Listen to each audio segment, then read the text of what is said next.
Welcome into another News4JAGs podcast. I'm Jamal St here alongside Justin Barney. We're going to take a really early crack at our 53-man roster for the Jaguars. It's probably way too early for this, but you know what? The Jaguars have wrapped up their offseason program. We're in the break. We're counting down to training camp. So we're going to try and trim that roster a little early. We'll go position by position. I don't think our rosters look exactly alike, so we'll see just how close we can get there. All right, let's lead it off. I don't think there's any surprise on quarterbacks. Yeah, I've got two staying with the Jaguars. Trevor Lawrence, C.J. Beathard. I think you're the same. Yeah, the only other quarterback on the roster is Nathan Rourke, and sorry, Nathan. He's practice squad though. Nathan can sling it. Nathan can really sling the football. He's looked good through the offseason program, a little bit better than I expected, and I think the Jaguars will keep him around. Yeah, he's probably not on the roster. He's a CFL guy, and there's actually some interest in Nathan Rourke. Our reporter, Alexander Pontbrun, did a story on Nathan Rourke. It's been the highest story on our website for a day and a half. All the Canada want to see it. That's right. Canadians want to read about Nathan Rourke, so I think there's some potential for him. I would not be surprised to see them upgrade at some point in training camp, but for now, I think he's okay. Yeah, I think he's fine. I just don't think he's going to make the final roster. I agree. So the next one's running back. I think we have a little bit of a differing of the running back room there. I have 4 total running backs making it. Okay. How many do you have? I've got 3. He's just got 3. I've got 4. All right, but I don't think there's going to be any question of Travis Etienne, Tank Bigsby, Jermichael Hasty. Are those your 3? Those are my 3. Those are your 3. All right. My last one's a fullback. So I kept the fullback. I think it's fullback season in Jacksonville. Derek Parrish on the roster. Yeah, I'm not a believer. Fullback season. I'm not a believer in Derek Parrish, but he actually looked decent in mini camp. So just surprising to me that a fullback makes the roster. But hey, stranger things have happened. Jamal's got Derek Parrish. I've got 3 traditional running backs. I have 3 running backs and a fullback. I toyed with the idea of keeping Ernest Johnson as that 4th guy, but I think they kept 3 last year. I don't see them. I mean, Ernest Johnson he signed a $50,000 signing bonus, so it's not a blowout financially if you release him. Sure. Again, you've got draft picks. I think Snoop Connor is on the cutting floor, but I don't think they're cutting Tank. He actually looked really good in He does look really good. Yeah, he's not going anywhere. You brought back Jermichael Hasty, and obviously Etienne is your guy. Snoop might make the practice squad if nobody scoops him up. You know, hey, look, they invested in a fullback in the draft. That's all I'm going to say. They clearly wanted to add that. There was a clear focus on wanting to get better in short yardage situations. Right. 4th and 1, you want to put a guy that's name is Tank at running back, and you put Derek Parrish at fullback. I'm just saying you're picking it up. That's a recipe for success. That's definitely an option, but I do think they stick with 3 running backs. I'm not a believer in Derek Parrish. Come on. You know, they drafted Greg Jr. last year, and they cut him. You know, so I don't think with so many draft picks. That wasn't a position that they didn't like. With so many draft picks from this year, would they have 11, 12, 13 draft picks? Yeah, that's a lot of them. Some of the draft picks are not making the 53-man, and I think Derek Parrish, I know that hurts, is gonna be one of those guys. All right, moving on to tight end. I think we have a little differentiation here too. I've got 4 making the roster. Evan Ingram, I think he's back, even though he had to sign his franchise tag. Brenton Strage, 2nd-round pick. Garrett Prince, wasn't overly impressed with him in minicamp. And I think Luke Farrell, to me, he's one of those fringe guys. I think Derek Parrish could make it if they do not opt for Luke Farrell, but I've got 4 tight ends. I've got 3 tight ends, so I've got Ingram, Strange, and Prince. Okay. Parrish basically took my 4th tight end spot. Luke Farrell's job, basically what he alluded to, because essentially a lot of the things that Luke Farrell would do is similar enough to what Derek Parrish would do. So that's where that 4th tight end, 4th running back, however you want to look at it, kind of came together from my roster projection. All right, receivers to you. All right, wide receivers. I think we're probably going to be pretty close here. Obviously, Calvin Ridley sticking around. Christian Kirk, that one's easy. I think Zay Jones is pretty easy too. Jamal Agnew's going nowhere. I've got Parker Washington making it. I was a Parker Washington fan before the draft, before they drafted him. I thought he was a sneaky kind of steal kind of guy. I still think he is. And then my last one's a guy that I was not high on last year, and I think he's had a complete turnaround. Kevin Austin Jr., I think he's going to sneak on this roster and take Tim Jones' spot. So I got 6 receivers. Okay, so I'm right there with you. I've got those 5, and I do have Kevin Austin as kind of a flex guy. I do think there's a Cam Robinson situation here where he's going to be suspended. They don't know the length of time yet, so sure. I do think Kevin Austin, if they keep 6 receivers, he will be the guy. He looked really good at minicamp. He looks good on the field. I know last year was a little bit, people surprised he wasn't drafted, but I do think I don't know if when I saw him in camp, I wasn't surprised. He couldn't catch a cold. He was not that good in camp last year. He couldn't catch nothing. All practice long, all year long, drop passes. Drop past this, drop past. He looked like Tarzan, play like Jane. There you go. But this year he's been catching everything, so much improved, and he has the tools to be an NFL receiver if he can continue to catch. Also, won team paintball. His team captured the team paintball title. They canceled the last day of OTAs, and Kevin Austin's team, despite starting 0-2. Turns it around. Talk about comeback of the year. Yep. The only thing that we didn't find out is if Kevin Austin shot Trent Baalke, in which case he'd probably getting cut.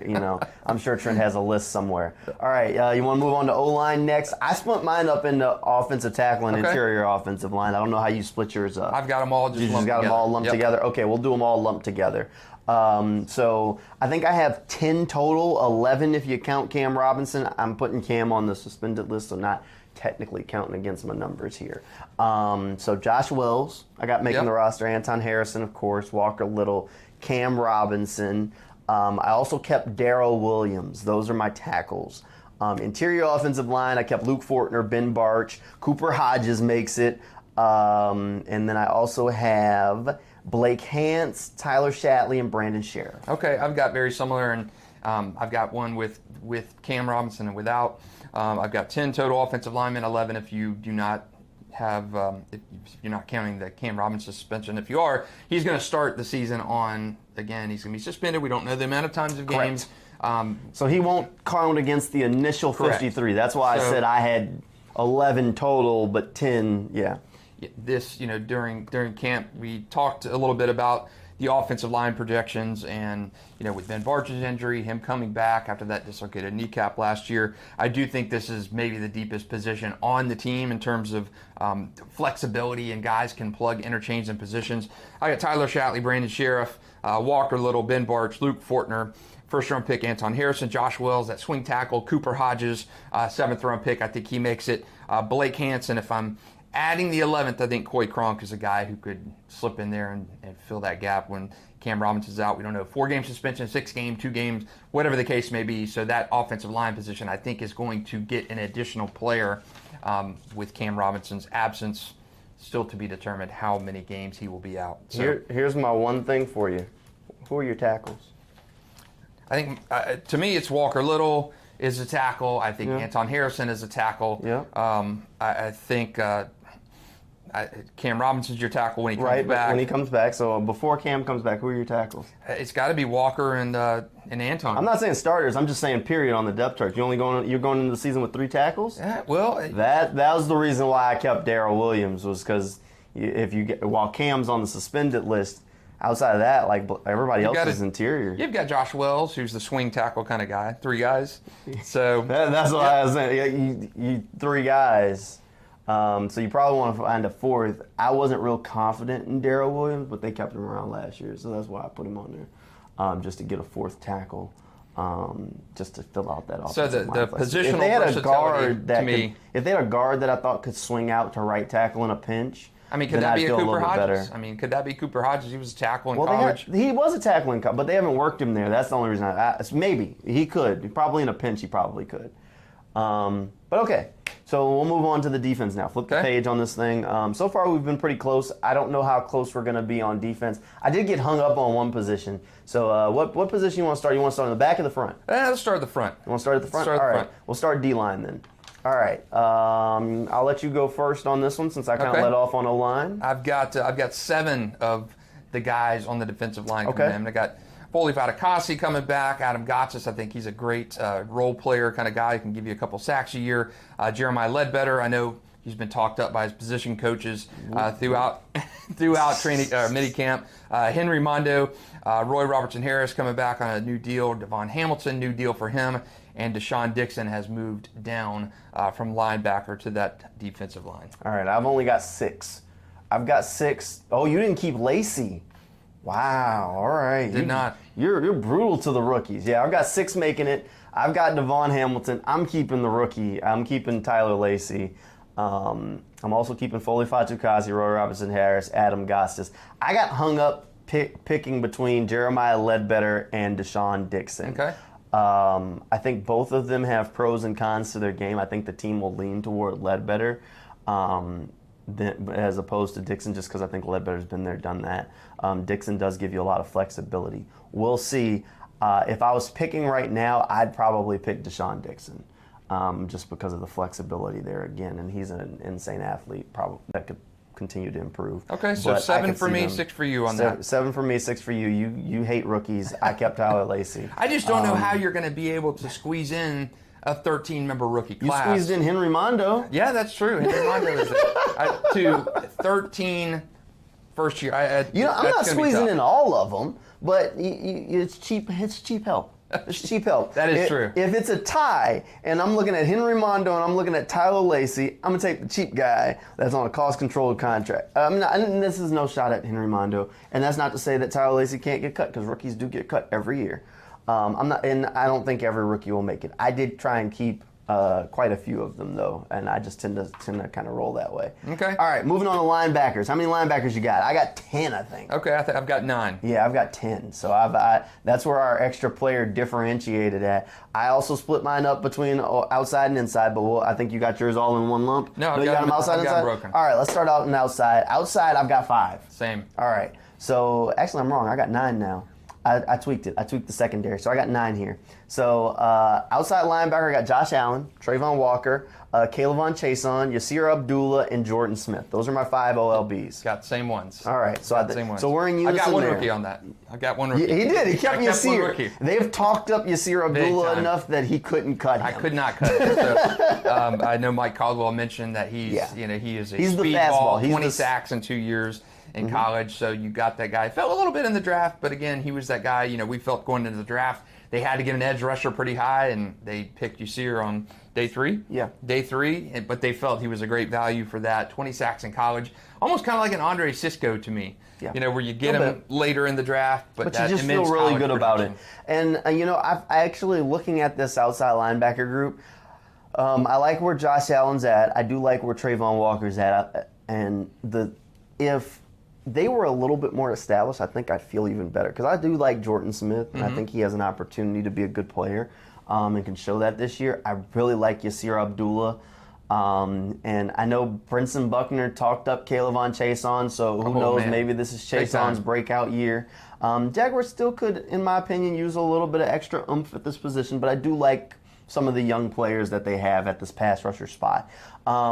The reason why I think I went a little bit lighter on the D line as opposed to you and kept the outside linebackers the number where we're at is just because of how they run the system. And I think Jordan Smith can give you defensive end reps as well as outside linebacker reps. I'm interested to see Same Jordan thing with Smith. Trayvon To me, and Josh. Jordan Smith and Kayvon are 2 guys that you got to show me something. This is 3rd year for Jordan Smith. We talked to him in OTAs, and he said he had gotten down to 230 pounds during his time away from football. He's had injuries 2 years in a row. This is a guy that was drafted in the Urban Meyer regime and hasn't had a chance to get on the field. So he's got a little bit of that wild card. If you get some production out of him, and then Kayvon entering year 4 does anything. And Kayvon has looked actually decent in OTAs when he was filling in for Josh Allen. So hardworking guy. Mike Caldwell seems to be like, this is Kayvon's year. This is going to be a pivotal year for him. Coach Buckner said, air popcorn kernel don't pop at the same time. When you put the popcorn in the microwave, and this is very close to what he actually said. Like, I'm not making this up. He said, when you put the popcorn in the microwave, every kernel don't pop at the same time. Some kernels take longer. And you also, Kayvon may be that longer kernel. If you get that bag, there's always about 10 or 15 kernels in there that you crack your teeth on when you're trying to bite. So I think Kayvon is more of the kernel that didn't pop at this point than any of the extra buttered popcorn that took a little bit longer to heat up. So he's not shown me anything in 3 years. Which is fair. He has to show something at some point, and we'll see. And, there's definitely some potential there. I really like Yasir Abdullah. I think Jordan Smith, if he can stay healthy, can give you something. I mean, just that height and length that he has is different from the other guys they have there. But I still would be in the market for some sort of veteran guy. And maybe a Jordan Houston or a Melvin Ingram if it was me. This is a make-or-break year for two of these outside guys. Jordan Smith and Josh Allen and Caleb Vaughn. You do three. Caleb Vaughn is a guy that, they didn't pick up his fifth-year option. He's been a washout in 3 years. He's had injuries. He's underperformed. He can't find his way around offensive tackles to get to that quarterback. He's had flashes, but they have not been enough. Number 20 pick in the draft. I mean, you've got to do something. You got to do something in your time. So poke him with a stick. This is, a pivotal year for him on a second contract. And then Josh Allen, from a standpoint of, is he going to come back on that franchise kind of paying money? Doug Peterson has said it at practice. I mean, he said it at minicamp. This is a huge year for Josh Allen. Josh Allen knows it. The coaching staff is counting on a massive jump from Josh Allen. It's a big year for Trayvon Walker too, but this is a contract, life-changing kind of year for Josh Allen. Yep. You get that second contract, that's a $100 million contract, or you a guy that just goes on to his next team next year and gets a one-year prove-it kind of deal. So massive year for Josh Allen. I'm excited about Trayvon Walker, though. I'm excited about Trayvon Walker. And a big chance here for him. All right, let's move on to the inside linebackers. I got 4. How many you got? Got 4. You got 4. All right. Foye Oluokun, Devin Lloyd, Chad Muma, Ventrell Miller. Got 4 of them. Yep. Oh man, the West Side gonna hate this one. Same guys. The tough cut there was definitely Shaquille Quarterman, local guy, Oak Leaf grad. I just think the writing's on the wall. The team was so aggressive to want to go and get Ventrell Miller, a player they knew had injury history, a player that many of us were scratching our heads about. But he is a football player through and through, and a tackling machine. If you watched him with the Florida Gators, you know the dude can play. So I do think they're going to keep Ventrell around, and he's going to be on the roster. That's again, I don't know if you can. I mean, unless a Ventrell, you're not confident where he's at injury-wise. Right. In his recovery, you didn't see a lot of him during camp. So I think you're kind of holding off from him. He had injury histories. Played at Florida for seemed like 15 years in college. So Gainesville fans know him well. That's a name that people in this area are gonna recognize. And man, he was on the field. He was an assassin tackling. Different player than Shaquille Quarterman. And, again, sorry for the Shaquille cut. But, again, this is a guy, I think, that Ventrell Miller, the upside for him. And he's also cheaper than a veteran like Shaquille Quarterman. I do think that this is probably Shaq's last hurrah in Jacksonville. I do think. I think our 4 linebackers insiders are safe. He'll always be known as the Kingslayer to us. That's right. Want to loop back to one thing I was asking about the offensive tackles. Coy Crunk's listed as an offensive tackle on the Jaguars, so that would be your 4th tackle. So I could have swore he was a guard, but whatever. But the Jags kept him last year too, so I do think that Coy. So that works. That offensive tackle guard grouping. We heard this week at camp you could keep 11 guys in that mix when it comes to that offensive grouping. And again, the flexibility that the camp suspension, don't know what it's going to be. Gives them in that position. Changes some things. Where again, if Cam's out for 4 games, let's just say he's out for 4 games. That gives you the option of sitting a Cam and then keeping a guy that maybe you would have cut during final cuts to get to 53. And I do think that position, that position grouping is going to be one of the toughest cuts for Jacksonville. Because, again, you got Walker Little. His contract situation is interesting. We heard at camp, how do you negotiate with Walker Little? With his time, this is going to be his first true full season as a starter. Anton Harrison, he's a first-round pick. Jags loved him, got him later than, stacked some other picks out of that situation. So I do think that offensive line position is so pivotal this year. Keep Trevor upright. Keep Trevor. Protect your asset. One job. And that is it right there. So I think it's big. Ben Barches returning from injury. Trent Baalke said during the draft prep that they weren't sure he was going to be 100% by the time training camp opened. Looks like he's maybe the trajectory for Ben Barch is a little bit more favorable now to be ready, at least 90% by training camp. So that is another big one to watch too. He's protecting a huge asset in Trevor Lawrence. That's right. All right, and I think we're at our last real positions of conversation because the specialists, we know who the three are. Right. Ross Mastick, Logan Cook, Brandon McManus. That's done. Sorry, James McCourt.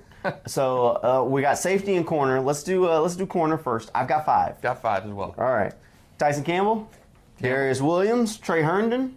All right. I think we're probably going to differ on the last 2. Okay. All right. I've got Buster Brown on it now.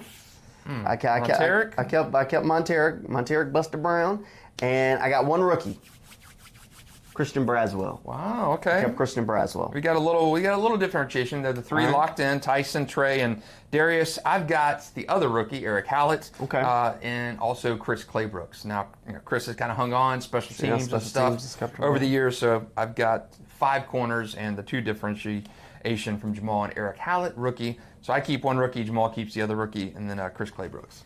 And, that one was also a tough differentiation for me. Hallett can play a little bit of safety, a little bit of corner. Braswell plays a little bit more exclusively at the corner.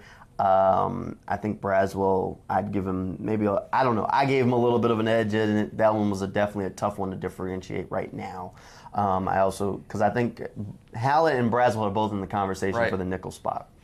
The way I put mine together, both of them lose the nickel spot. Trey Herndon, I'll tell you who my nickel starter is in a minute. But I kept Buster because he gives them depth on the outside at corner too, because he plays. One name missing from the bunch is our friend from last year, Greg Jr.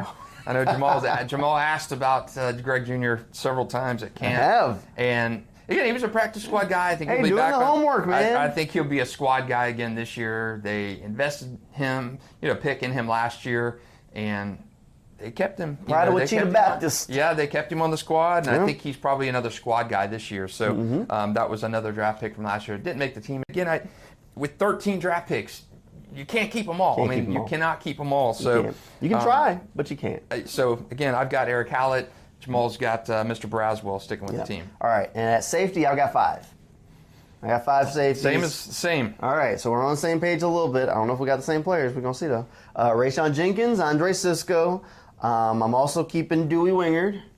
And I've got Daniel Thomas and Antonio Johnson. Yeah, I've got the same 5. Same 5. There you go. I've got, Dewey, Antonio, Rayshon.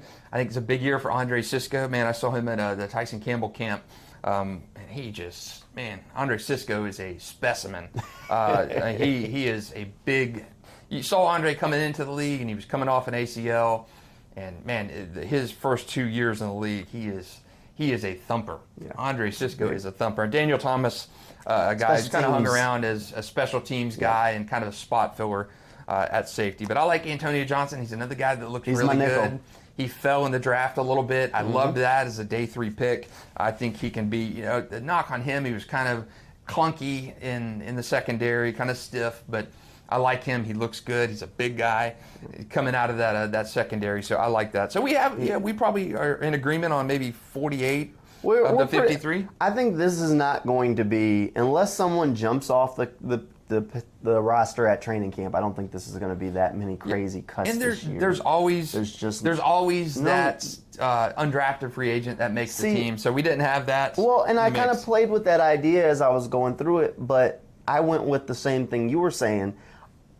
With so many draft picks, the odds of an undrafted free agent really having the opportunity and the chances of making the roster are lessened because the Jaguars have such a big draft class that they're going to be cutting guys that they picked. Yep. And Trent Baalke even talked about it. He said toward the end of the draft, now they were just drafting guys that they normally would bring in during undrafted free agents. So that's why I started to look at it and said, I don't think there's an undrafted guy that's going to make the roster this year, just because there are so many rookie draft picks. Yeah, 13 guys. You're not going to keep 13 draft picks.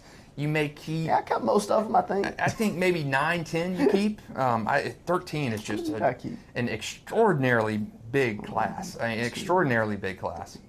So I don't know if 13 guys make it 6 in this, unless there's a Braswell squeezes out of Claybrooks or. I got 10. Okay, so 10. So you've got three rookies of the 13 member class not making it. So. Yeah, I'm about the same. I think I have nine rookies making it. Yeah, I kept about this 10 year's. Yeah, and there's some things like I have Antonio Johnson projected winning the nickel that's why I kept the extra safety.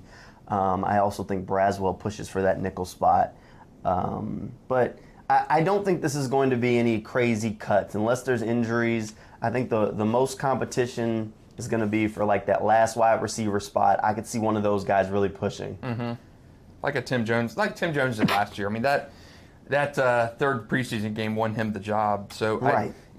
Again, your receiver depth this year is, you just added one piece, and it feels like significant upgrade at receiver position. Right. Last year you had your three guys with Marvin in that mix. Agnew is kind of that flex guy, but what Calvin Ridley gives you, if he's the Calvin Ridley that he's talked about being, a 1,400 yard receiver, the chasm between this year's receiving group and last year's, to me, feels substantial. That's why I don't know if that sixth receiver is going to make it this year, because how many plays did Tim Jones, how many reps did he get last year in the regular season? May have had 3 or 4 catches or targets in the season. So I think with Calvin Ridley, the benefit he gives you this year is just so substantial. I don't see a sixth receiver making it unless they keep that Kevin Austin type, just for that, because your first 4 are just so strong.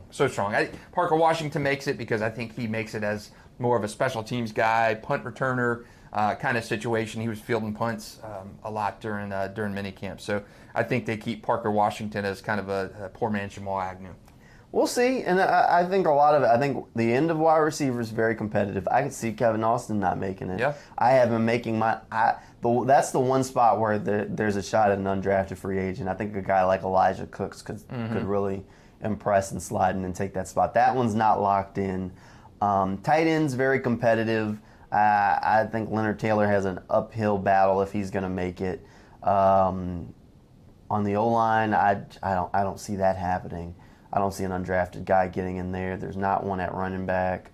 On the D-line, is there one? No, I don't. I don't even have Raymond their draft pick. I don't think they have an undrafted guy. They don't have an undrafted guy at D-line.